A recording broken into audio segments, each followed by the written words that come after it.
Hey parents, it's Maria. So today I want to talk to you about the beginning of the school year and our ADHD kids because, let's face it, it's not always an easy transition to start the school and start it successfully when we're already dealing with our kids and their own neurodivergence. So for those of you who don't know me, hi, I'm Maria. I'm a speech and language pathologist and I'm an ADHD parenting coach. So I try to help parents with all things neurodivergence.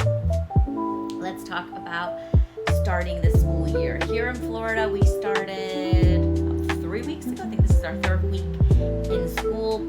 I know some of my friends up north started this week, and a few start right around Labor Day. So for those of you who are in it, God bless you. For those of you who are getting ready, start helping yourself. So it's much easier to be prepared for something than it is to try to figure out how to navigate it once you're in it. So for our kids who have issues with executive functioning skill, which is 99% of our kids with ADHD, organization, problem solving, strategies, memory, they are all very hard concepts for them.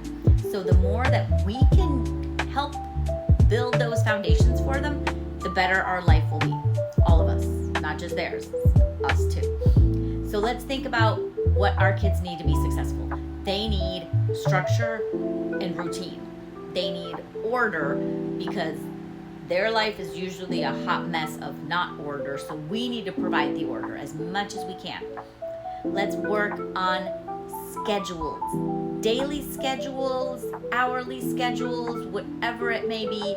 Let's make checklists for our kids. So you can have one checklist for morning schedule, like wake up, brush teeth, get dressed, eat breakfast, take your backpack, put on your shoes. Yes, we have to say those things out loud sometimes.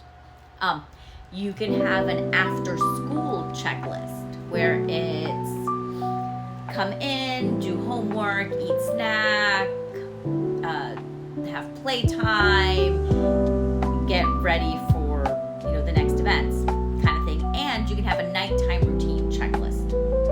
Same thing. Take a bath, put on PJs, brush teeth, go to bed, read book, go to bed.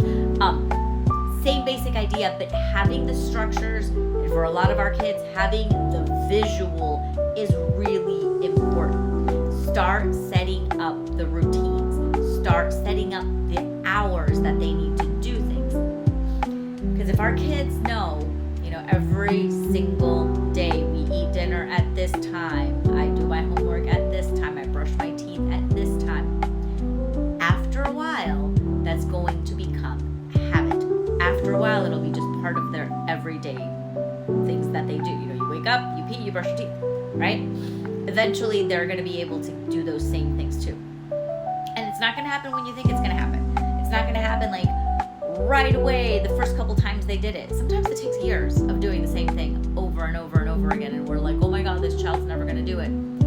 Before they actually do, it's okay.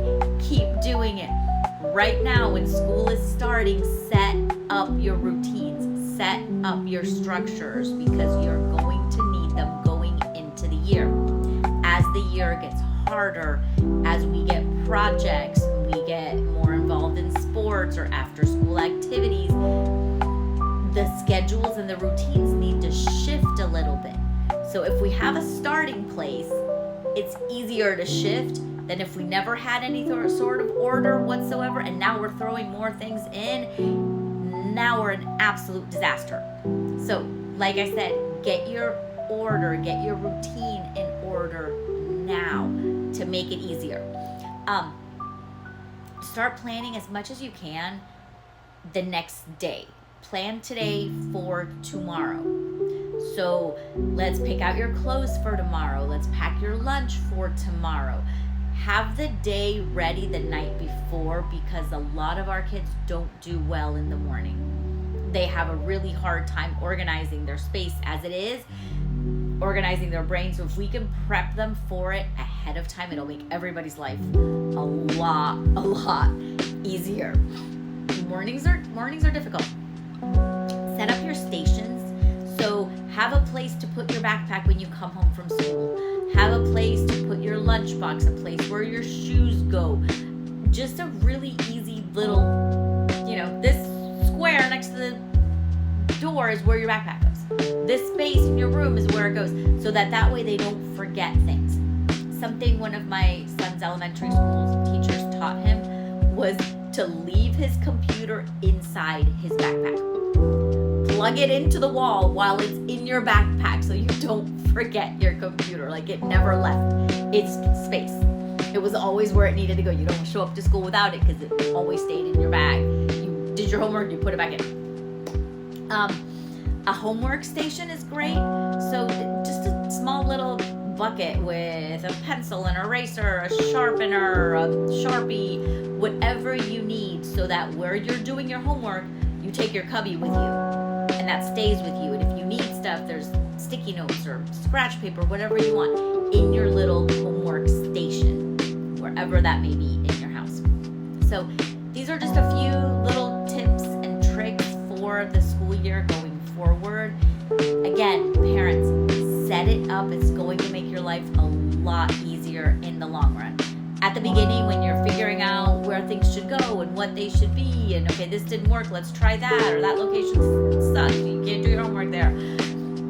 This is the hard part, but the goal is, if you set your systems in place now, the rest of your year will be better. I'm not saying it's going to be perfect. I'm just saying it's going to be better than it could have been. So again, if you have questions or comments or concerns, feel free to let me know. These are just a few tips and strategies that I like to give parents. So right now, as we get into full swing of the school year, let's prep and prepare and avoid some of the meltdowns that might be happening. The more we can avoid them today, the easier our life is going to be tomorrow. All right, guys, like always, have a great day. Let me know what you need, and I'll make videos accordingly.